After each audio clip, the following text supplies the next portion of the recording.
તો વિદ્યાર્થી મિત્રો, બાર સાયન્સ ભૌતિક વિજ્ઞાન ભાગ 2 ની અંદર તમારું સ્વાગત છે. ભાગ 2 ની અંદર 6 ચેપ્ટર જ છે, નાનું છે. એમાં પહેલું એટલે ક્રમ પ્રમાણે નવું આવે છે કિરણ પ્રકાશ શાસ્ત્ર. ભૌતિક વિજ્ઞાન બાર સાયન્સ ભાગ 2 ની અંદર નવું ચેપ્ટર છે કિરણ પ્રકાશ શાસ્ત્ર અને પ્રકાશીય ઉપકરણ. એટલે પહેલા મોટા ભાગની અંદર કિરણ પ્રકાશ શાસ્ત્રની ચર્ચાઓ થશે અને છેલ્લે પ્રકાશીય ઉપકરણો, ટેલિસ્કોપ, માઇક્રોસ્કોપ, સાદો માઇક્રોસ્કોપ, માનવ આંખ વગેરેનો અભ્યાસ થશે. પ્રસ્તરણોની વાત કરીએ તો જો આપણે આગળના ચેપ્ટરની અંદર વિદ્યુત ચુંબકીય તરંગો જોયામાં દ્રશ્ય પ્રકાશ છે એ પણ એક વિદ્યુત ચુંબકીય તરંગ સ્વરૂપ ધરાવે છે, પણ આ ચેપ્ટરમાં કિરણ પ્રકાશ શાસ્ત્ર. તો કિરણ પ્રકાશ શાસ્ત્ર અને આપણો જે જ્ઞાન છે આગળનો, એને આધારે આપણે એવું જાણીએ છીએ પ્રકાશ વિશે કે પ્રકાશની ઝડપ એકદમ તીવ્ર હોય છે, અને બીજું કે પ્રકાશ સીધી રેખામાં ગતિ કરે છે, સુરેખ પથ પર ગતિ કરે છે, જેને આપણે કિરણ કહીએ છીએ. અને આવા ઘણા બધા કિરણોનો સમૂહ ભેગું થાય એટલે એને કિરણ જૂથ કહેવામાં આવે છે. પણ આગળના ચેપ્ટરની અંદર તો આપણે એવું ભણ્યા કે પ્રકાશ તરંગ સ્વરૂપ ધરાવે છે, વિદ્યુત ચુંબકીય તરંગો, એમાં દ્રશ્ય પ્રકાશના તરંગો, અને અહીંયા કિરણ સ્વરૂપ એટલે કે પ્રકાશ સીધી રેખામાં ગતિ કરે છે. તો આ બંનેમાં થોડો વિરોધાભાસ સર્જાય છે, પરંતુ એનું સોલ્યુશન પણ એમાં જ રહેલું છે કે દ્રશ્ય પ્રકાશની તરંગ લંબાઈ સામાન્ય રીતે 400 થી 750 નેનોમીટર અથવા 700 બી લઈ શકો છો, એટલી નેનોમીટરમાં છે. એટલે સેન્ટીમીટર કે મિલીમીટર કરતાં પણ ખૂબ નાની કિંમત છે, બરાબર. જ્યારે વ્યવહારની અંદર આપણે જે વસ્તુઓ જોઈ શકીએ ને થોડાક સેન્ટીમીટરના ક્રમની જ જોઈ શકતા હોય છે. માની લો કે આપણે એક ઉદાહરણથી સમજીએ. ધારો કે અહીંયા કોઈ પડદો છે ને અહીંયા પ્રકાશ ઉદ્ગમ છે ને એમાંથી વિદ્યુત ચુંબકીય તરંગો સ્વરૂપે દ્રશ્ય પ્રકાશના તરંગો ઉત્પન્ન થઈને અહીંયા પહોંચે છે. પણ દ્રશ્ય પ્રકાશની તરંગ લંબાઈ કેટલી છે? તો આપણે 400 નેનોમીટર લઈએ કે દ્રશ્ય પ્રકાશની તરંગ લંબાઈનો સૌથી નાનો આંકડો 400 નેનોમીટર લઈએ. -9 છે. આપણે એને મિલીમીટરમાં ફેરવીએ તો મિલીમીટરમાં ફેરવશો તો કેટલા થશે? મિલીમીટરમાં -3 આવે છે, -9 આવે એટલે -6 આપણી પાસે રહેશે. એમાં 2 મીંડા લઈ લો, બાકીના 4 વાપરી નાખીએ તો 0.0004 મિલીમીટર થશે, બરાબર. કે દ્રશ્ય પ્રકાશની તરંગ લંબાઈ મિલીમીટરમાં આટલી થશે. અને તમે જો 4 × 10⁻⁷ મીટર કહેવાય, એટલે 4 × 10⁻⁴ મિલીમીટર કહેવાય. એટલે 10,000 વડે ભાગી દો એટલા મિલીમીટર. 1 સેન્ટીમીટર એટલે આટલું અંતર થાય છે, મિલીમીટર એટલે આટલું અંતર, 10મો ભાગ. એનો 10,000મો ભાગ, આનો 10,000મો ભાગ એટલે તરંગ લંબાઈ થઈ, બરાબર. એટલે કે આટલા અંતરની અંદર 10,000 તરંગો લઈ લેવાના. શું થાય? તો તરંગોની તરંગ લંબાઈ એટલી સૂક્ષ્મ હોવાથી ભલે તરંગ સ્વરૂપે જતો હશે, પણ તરંગો એટલા નજીક ભેગા હશે કે તમને લગભગ સીધી રેખામાં, જો તરંગ લંબાઈ વધારે હોય તો તરંગ સ્વરૂપ દેખાય ને, તરંગ લંબાઈ એકદમ ઓછી હોવાથી એ તમને સીધી રેખામાં જતો હોય એવું જણાય છે. એટલે કિરણ પ્રકાશ શાસ્ત્રનો ઉદ્ભવ થાય છે. ભલે પ્રકાશનું કિરણ સ્વરૂપ ન હોય, પણ અમુક ઘટનાઓ સરળતા, કિરણ સ્વરૂપ લેવાથી ઘણી સરળતા રહે છે ને ચાલી પણ શકે, વ્યવહારમાં જોઈ પણ શકાય છે કિરણ સ્વરૂપે. એટલે કિરણ પ્રકાશ શાસ્ત્રથી આપણે અમુક ઘટનાઓ સમજાવી શકીશું આ ચેપ્ટરની અંદર, ભલે પ્રકાશનું સ્વરૂપ ન હોય તો પણ સરળતા ખાતર. પરાવર્તન, વક્રીભવન, વિભાજન આવી ઘટનાઓ કિરણ પ્રકાશ શાસ્ત્રથી સમજી શકાય છે. દ્રશ્ય પ્રકાશની તરંગ લંબાઈ એટલી નાની છે કે તરંગ સ્વરૂપે જાય તો આપણે સીધી રેખામાં જતો એવું જણાય છે, જેને આપણે કિરણ કહીશું. એટલે પ્રકાશનું એક બિંદુએથી બીજા બિંદુએ જે ગતિ થાય છે કિરણ સ્વરૂપે થશે, અને એવા ઘણા બધા કિરણોનો સમૂહ એટલે આપણે એને કિરણ જૂથ કહેશું. પ્રકાશની તરંગ લંબાઈની વાત કરીએ, પ્રકાશની ઝડપની વાત કરીએ તો શૂન્યાવકાશની અંદર પ્રકાશની ઝડપ છે અતિ તીવ્ર છે અને માપી શકાય એવો એક અચળાંક છે, જે લગભગ 2.99795458 × 10⁸ મીટર પ્રતિ સેકન્ડ હોય છે. પણ આટલા મોટા આંકડાની કોઈ આવશ્યકતા નથી. સરળતા ખાતર આપણે 3 × 10⁸ મીટર પ્રતિ સેકન્ડ જ લેશો ને, એને જ તમે યાદ રાખો, બરાબર. તો આ પ્રકાશની ઝડપ થઈ શૂન્યાવકાશની અંદર. જો કે આગળના ચેપ્ટરમાં આપણે ઘણા દાખલામાં એનો ઉપયોગ કરેલો પણ હતો. તો પ્રસ્તાવના થઈ. તો દ્રશ્ય પ્રકાશ આપણે જોઈ શકીએ છીએ, એની તરંગ લંબાઈ ઓછી છે એટલે પ્રકાશને સીધી રેખામાં ધારીશું, જેને કિરણ કહેવામાં આવશે, બરાબર. ત્યારબાદ કિરણ પ્રકાશ શાસ્ત્રથી પ્રકાશનું પરાવર્તન, વક્રીભવન, વિભાજન સમજી શકાશે. તો પરાવર્તનથી શરૂઆત કરીએ. ગોળીય અરીસા વડે થતું પરાવર્તન. અરીસાઓ કઈ રીતે બનાવવામાં આવે એ બધું તમે જાણો છો કે પોલો ગોળો છે એનો નાનો અમથો ભાગ કાપી લેવામાં આવે, અંદરની સપાટી ચાંદીનો ઢોળ ચડાવીને ચકચકિત કરવામાં આવે તો અંતર્ગોળ અરીસો તૈયાર થાય છે. બહારની સપાટી પર ચાંદીનો ઢોળ ચડાવી ચકચકિત કરવામાં આવે તો બહિર્ગોળ અરીસો તૈયાર થાય છે.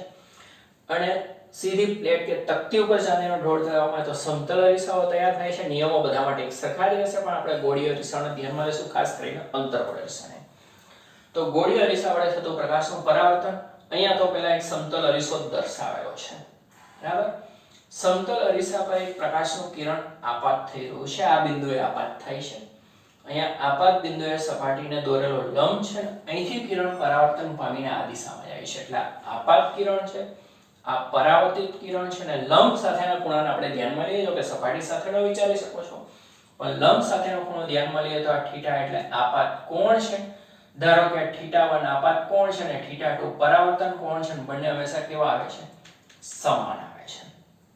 તો આના પરથી પરાવર્તનના નિયમો પણ થઈ ગયા, જે કદાચ તમે જાણતા પણ હશો. પરાવર્તનના નિયમો શું કહે છે? તો કે આપાત કોણ અને પરાવર્તન કોણ સમાન હોય છે. બીજું, આપાત કિરણ, પરાવર્તિત કિરણ, આપાત બિંદુએ સપાટીને દોરેલો લંબ ત્રણે ત્રણ એક જ સમતલમાં છે, અને આપાત સમતલ કહેવાય. આ અરીસો છે, બરાબર. ને આ રીતે કિરણ આપાત થયું, પરાવર્તન પામીને આ દિશામાં જાય છે. એટલે આ જે બનશે તે આપાત સમતલ બનશે, બરાબર. એટલે તમારો અભ્યાસ આપાત સમતલમાં જ આપણે તો કરવાનો રહેશે. હા, આપાત કિરણ અને પરાવર્તિત કિરણ લંબની સામસામેની બાજુ હોય છે. એટલે જો અહીંયા આપાત કોણ છે ને આ દિશામાં જાય તો પરાવર્તન કોણ એટલો જ થાય, પણ એવી રીતે નહીં, આ બાજુ જાય. છતાં આપાત કોણ અને પરાવર્તન કોણ સરખા થાય. એટલે આપાત કિરણ અને પરાવર્તિત કિરણ લંબની સામસામેની બાજુએ હશે, બરાબર. તો ગોળીય અરીસા વડે થતું પરાવર્તન પહેલા સમતલ અરીસાથી આપણે સમજીએ છીએ. પરાવર્તનના નિયમો તો કે આપાત કોણ અને પરાવર્તન કોણ સમાન હોય છે. આપાત કિરણ, પરાવર્તિત કિરણ આપાત બિંદુએ સપાટીને દોરેલો લંબ ત્રણે ત્રણ એક જ સમતલમાં હોય, જેને આપાત સમતલ પણ કહેવામાં આવે છે. આપાત કિરણ અને પરાવર્તિત કિરણ લંબની સામસામેની બાજુએ હોય છે. હવે ગોળીય અરીસાથી પરાવર્તન સમજવાનું તો આપણે અંતર્ગોળ અરીસાને ધ્યાનમાં લેશું. જો અંતર્ગોળ અરીસા માટે આ બાજુ ચાંદીનો ઢોળ ચડાવેલો છે એટલે પરાવર્તક સપાટી આ સાઈડ છે, આ અપરાવર્તક સપાટી છે, જેને આપણે આ રીતે દર્શાવીશું, યાદ રાખો.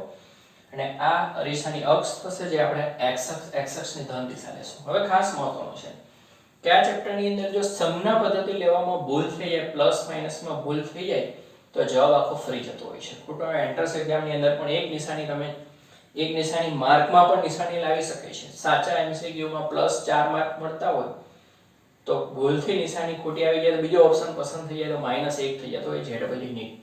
એટલે અહીંયા નિશાનીનું મહત્વ રહેશે. એટલે એક સંજ્ઞા પદ્ધતિ નક્કી કરવામાં આવશે ને એને ફોલો કરવામાં આવશે.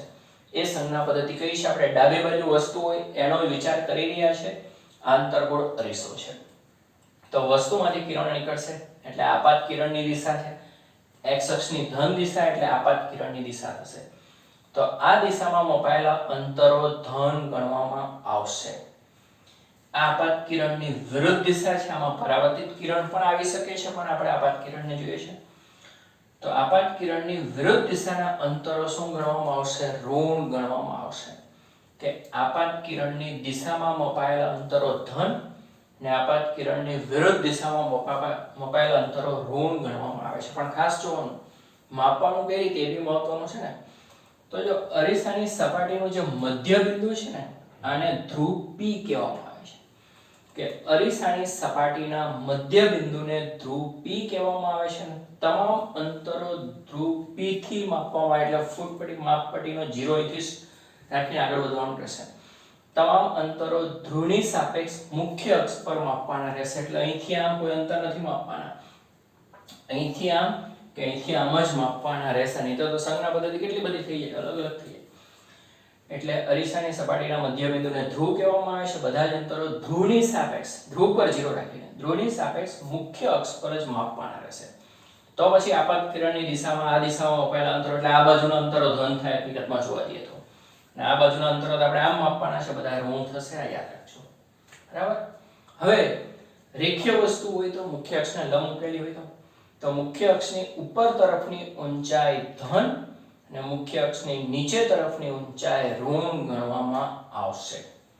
કે મુખ્ય અક્ષની ઉપરની ઊંચાઈ ધન અને નીચે તરફની ઊંચાઈ ઋણ ગણવામાં આવશે. બરાબર. તો આ ચાર સંજ્ઞા પદ્ધતિ યાદ રાખો. તો દેખીતી વસ્તુ છે કે વસ્તુની ઊંચાઈ હંમેશા ધન જ રહેશે. જો પ્રતિબિંબ વાસ્તવિકનું ઉલટું હશે તો પ્રતિબિંબની ઊંચાઈ ઋણ આવશે. આભાસીને ચત્તું હશે તો પ્રતિબિંબની ઊંચાઈ ધન આવશે.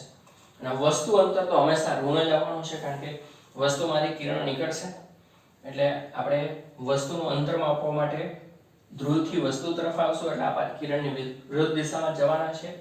એટલે હંમેશા વસ્તુ અંતર હંમેશા ઋણ આવશે, વસ્તુની ઊંચાઈ હંમેશા ધન આવશે.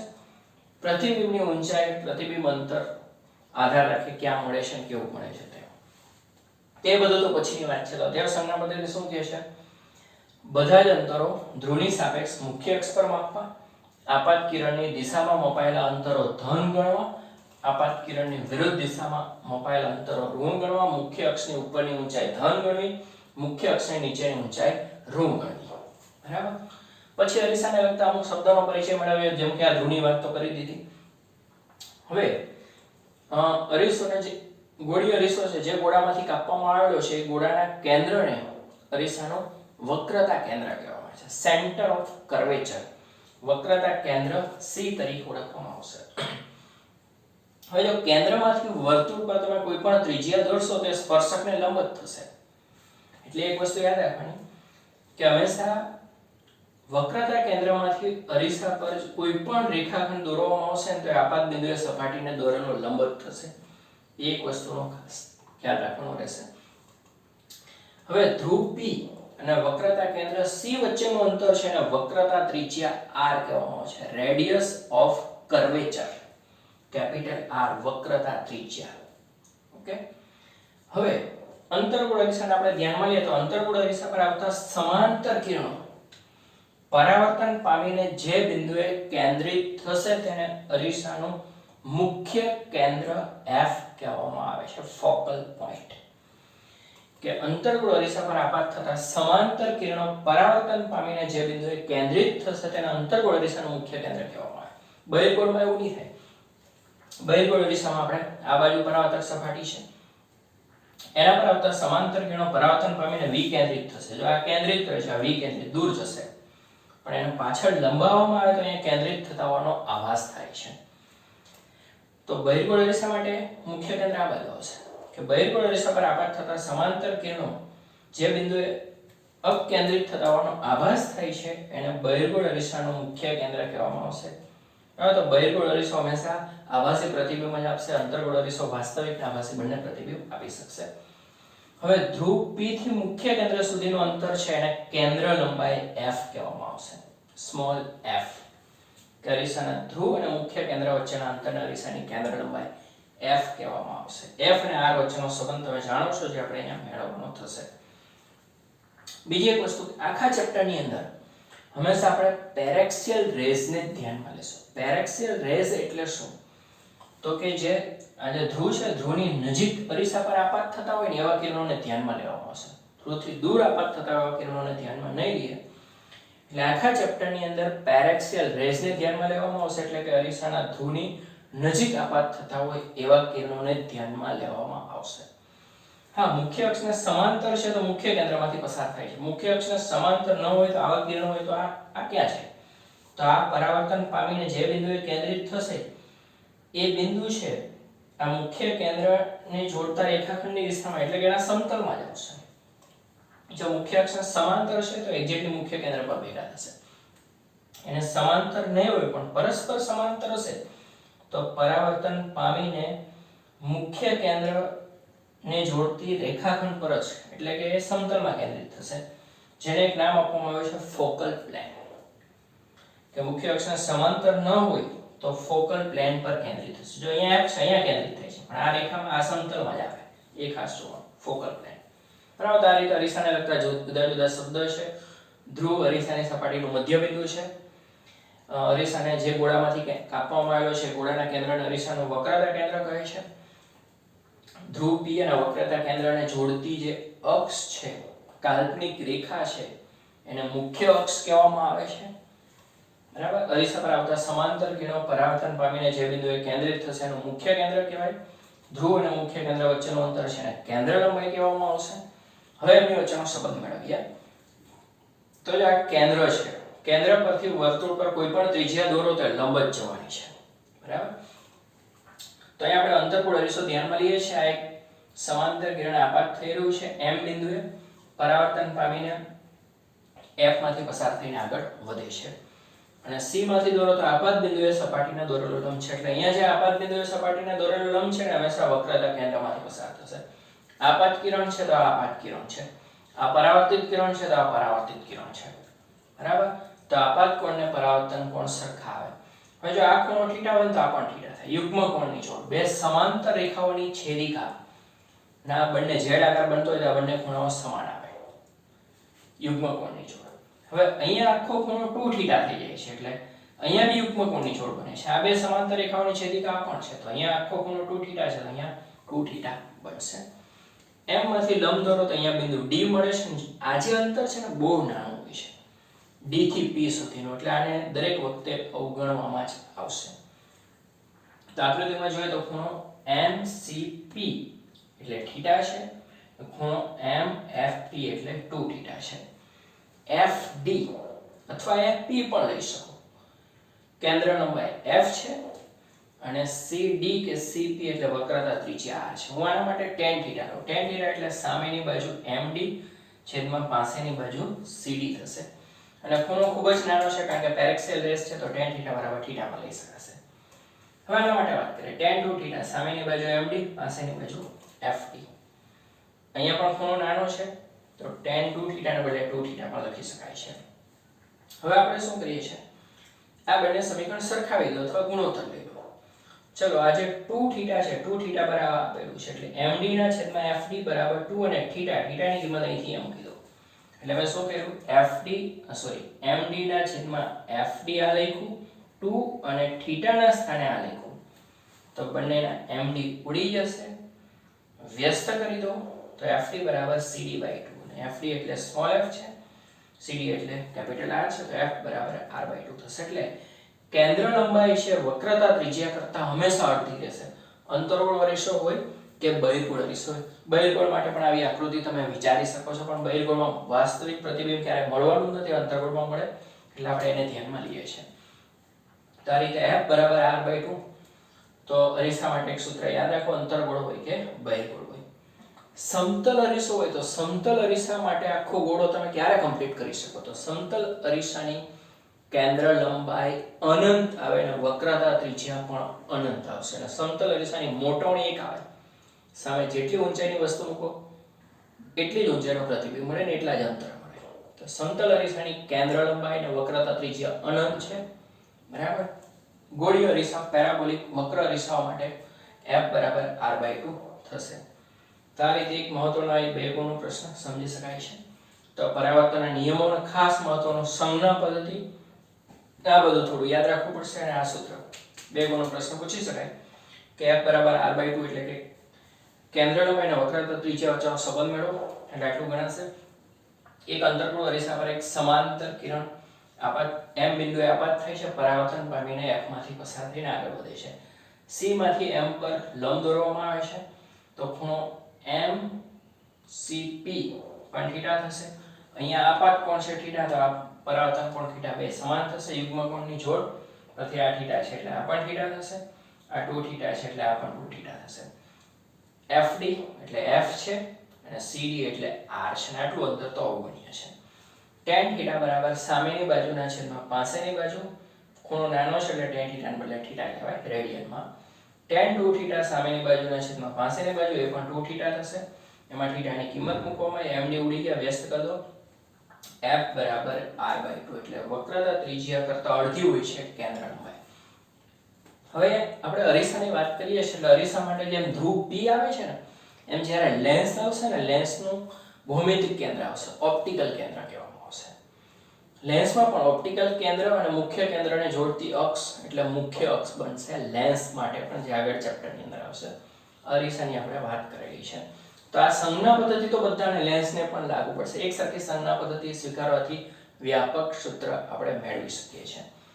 તો હવે આ ચેપ્ટરની અંદર એક મહત્વનો ટોપિક ને મોટો પ્રશ્ન આવશે, જે આપણી નવી પેપર સ્ટાઇલ 4 કે 5 ગુણ જે આવશે એ પ્રમાણે પૂછાય એવો મોટો પ્રશ્ન. એ અરીસા માટે ગૌસનું સમીકરણ અથવા અરીસાનું સૂત્ર જેને કહેવામાં આવે. 10માં એવું એ જ રીતે મેળવવામાં આવે. 1/u + 1/v = 1/f. જે હવે પછીના વિડીયોની અંદર આપણે મૂકશું.